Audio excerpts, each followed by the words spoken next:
Hey, are you Adam Graham? The very same. And this is my old-time radio snack wagon.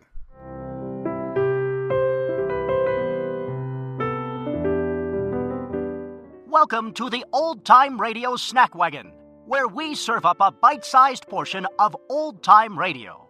And now, here's your Snack Wagon host, Adam Graham.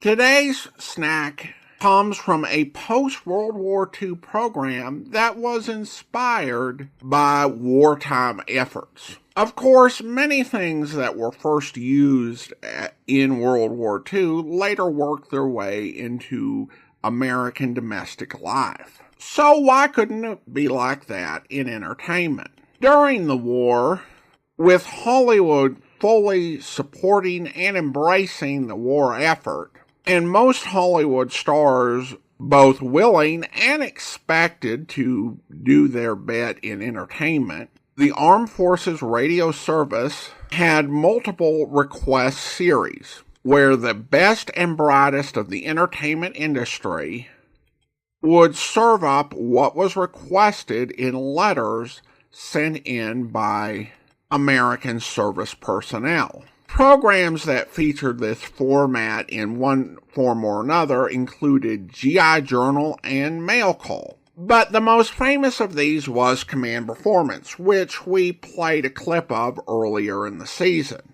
With the sponsorship of Campbell's Soup, CBS tried to adapt this wartime format to a domestic audience with its series Request Performance. The program's first hostess, Frances Langford, called it the first post-war radio program. And like Command Performance, it brought together some interesting acts and combinations, as well as some much-desired performers. One such performer was the great English actor David Niven, and we're going to listen to a little bit of his appearance in a sketch called The Last Chair from February 17th, 1946. Thank you, everybody. You know, it's wonderful to read your letters to Request Performance, especially when you ask for the things we want most to do.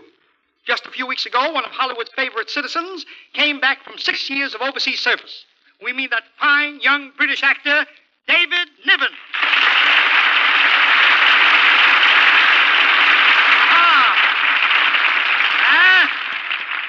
You are glad to see him back again, huh? Oh, thank you very much, everybody.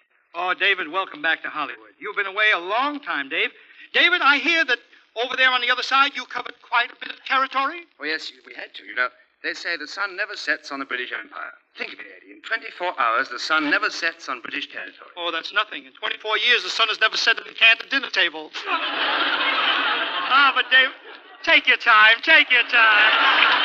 And now, Request Performance sends you one of our most popular features, the scenario in a nutshell, requested this week by James A. Cullen of Brooklyn, the capital of America.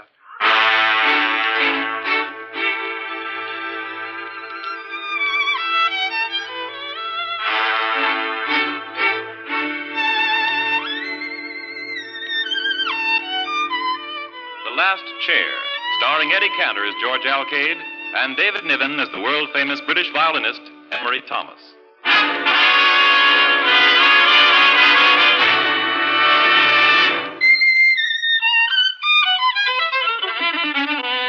This violin's impossible. It won't do at all. But, Mr. Thomas, you play it magnificently. The tone isn't there. It just isn't good enough for my first concert here in America. Of course, it's not as good as your Stradivarius, but who is it? Captain Davis, the New York Police. Come in, Captain. Mr. Thomas, I think we got a lead. We may have found your stolen violin. Excellent. Where is it? We've traced it to a second-hand music dealer who sold it to a man named George Alcade. Well, that's splendid, Captain. I'd just about given up hope of getting it back in time for tonight's concert. Of course, it might be a mistake. You'll have to come along to identify it. Think you can? Identify my own Stradivarius? All I have to do is feel it in my hands. There's no other violin like it in the world. I'll know it instantly.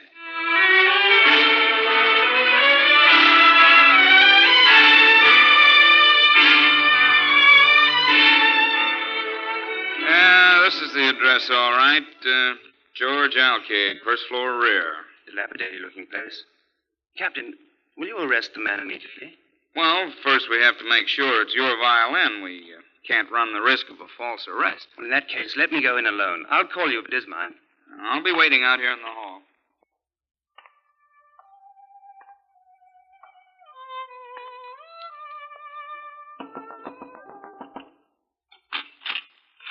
Yes, Mr. Alcade, that's my name. I happened to hear your violin, and I wondered... Oh, you noticed the tone? Well, yes. Come in, sir. Are you a violinist? Yes, I am. Oh, then you'll appreciate the workmanship in this violin. Look at it. The rich finish, the curve of the fingerboard, and listen to it.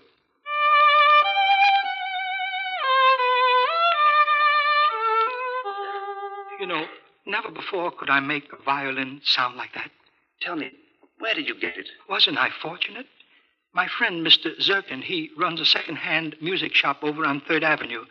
I was walking by his place last night, and he called to me, "Mr. Alcade, I have a fiddle to show you." I went into his shop, and as soon as I felt this violin against my shoulder, I knew I must have it.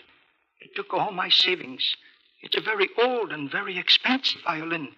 Touch your fingers to the sounding board. Lightly. How warm it is. Yes, I know. Almost alive. Would you mind if I played it? Well, Just a few measures. You will be careful with it. I'm sure there's no other violin in the world like it. There's no question about that. But go ahead if you want. You may play it a little. Thank you.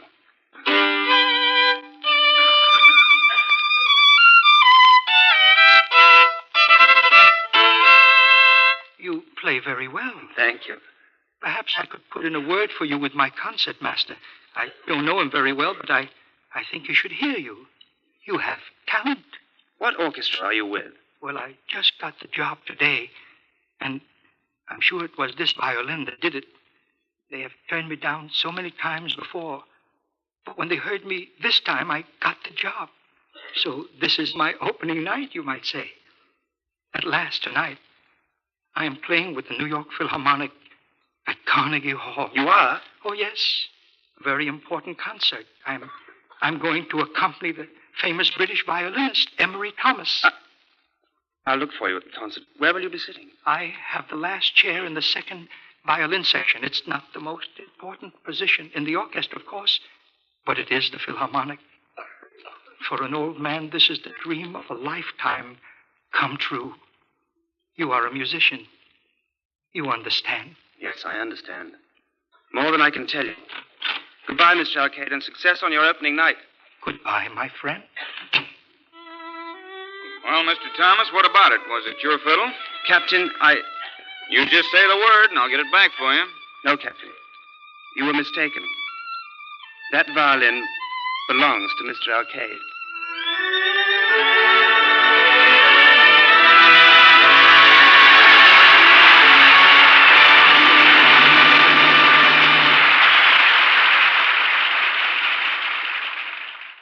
Welcome back. Well, a dramatic role for Eddie Cantor, but I think Cantor in the dramatic part really does best in a sort of melodrama like this was.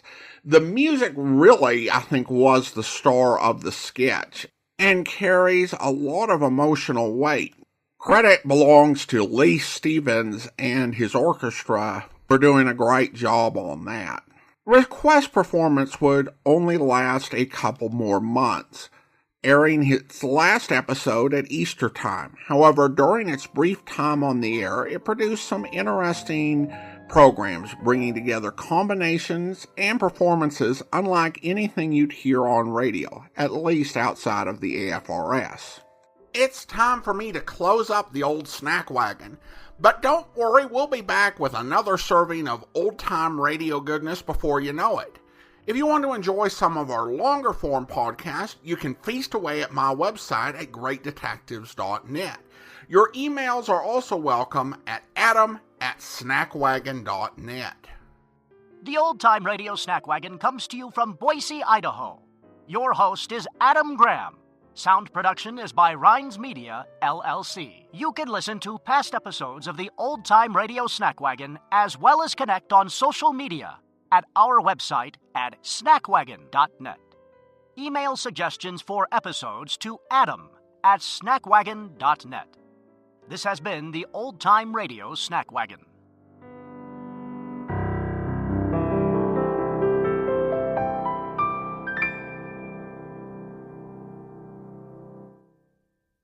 Until next time, goodbye.